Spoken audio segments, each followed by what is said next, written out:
Hello and welcome to my second YouTube video. I'm gonna give you a quick sketchbook tour of my second completed sketchbook while I answer some questions that you guys asked me on my stories on Instagram. If you're not following me on Instagram, you should. I post every day. And let's get into some of these questions.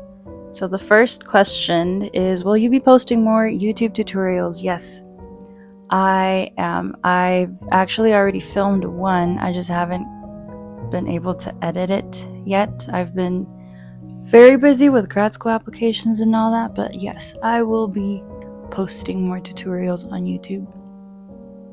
Next question is, what brand are your oil pastels? So my oil pastels are a brand by Gallery, and again, if you follow me on Instagram, all of the links to everything that I use are in my bio. You can find it there. You can find these oil pastels in Michael's, Blix, or even online. How far ahead do you plan your Instagram reels and post? This is a very good question. So I try drawing every day, and I film everything that I draw. If I have enough drawings for the next couple of days that I need to post, then I'll just post a drawing. And I don't know if you've noticed, but I tend to split spreads into 2 to 3 multiple videos. I don't put an entire spread in one video because it is hours of drawing for just like a 15-second reel. So I try to split them as much as I can. That's about as much planning for videos that I do. And if I don't have a drawing for that day, I'll make a compilation of multiple small videos and just put a caption on there. For example, this is your sign to buy a black sketchbook. So it's like simple stuff like that. That's as much planning as I do for Instagram, and so far it works.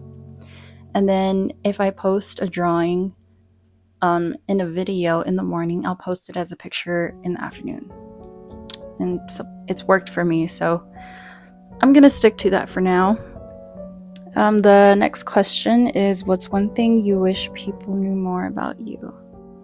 I guess I would have to say that I wish people knew that being an artist isn't as easy as I make it look online.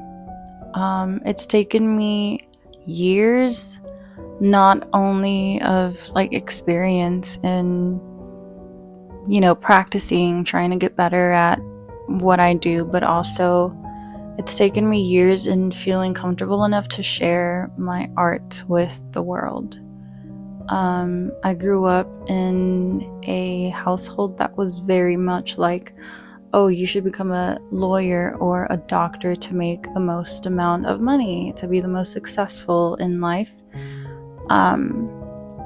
That obviously didn't turn out too well for me, and although I do have a job in STEM, I don't want to feel like I have to choose between the two. And I know that there are a lot of people out there who also maybe grew up with this notion of, oh, you can't be an artist. And if you do it on the side as a hobby and you're not making money out of it, then there's no point in doing it. The point is that you should do what you love to do. Alright, I've received a lot of questions asking, how did I start drawing? Was I always good at it?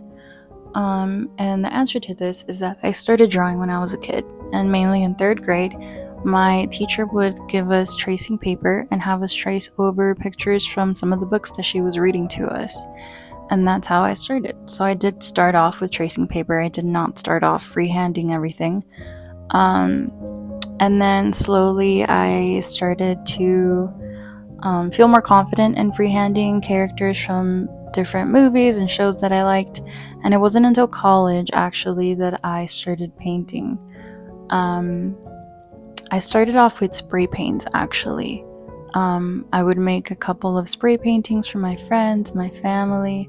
Then it wasn't until COVID that I got into acrylic paint, and I started doing that, and I opened up an Instagram account. I started posting on there.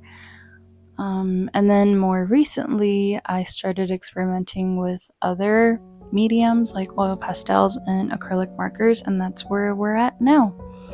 So I still have a lot to learn, and most of the time, or most of my life, I've just learned from watching YouTube videos, a couple of art books here and there. But I am a self-taught artist. I don't think I know a lot about art conceptually, but I'm still learning. Is it easy to manage your profession as well as art as your passion? No, it is not easy, but I've always said that if there's something that you love to do, you will make time to do it. And so basically what my schedule looks like currently is that I work from 6 a.m. to 2:30 p.m. I go home and I draw for about an hour or two, and then I work out, go to sleep, and repeat. And this is just every single day. It is tiring a lot. I mean, I am sleep deprived all the time, but I make time for what I love to do in hopes that one day, I don't know, maybe I'll be able to do this full time, or doors will open. I'm not really sure what the future will look like, but I'm here for it for now. How would you describe your art style? This, I don't really know, actually. I feel like I've been all over the place. I went through a Studio Ghibli phase, and I'm still there sometimes, but currently I'm more in the nature type feel that you have probably seen in some of my more recent drawings. Last question is what else I do outside of art. I love music, so I do sing occasionally. I like to play drums. I know how to play the piano, kind of, but I'm not a really big fan of it. But that's basically me. If there's anything I missed, please let me know, and I will answer all of your questions. But thank you so much for watching this video, and I'll see you guys next time. Bye!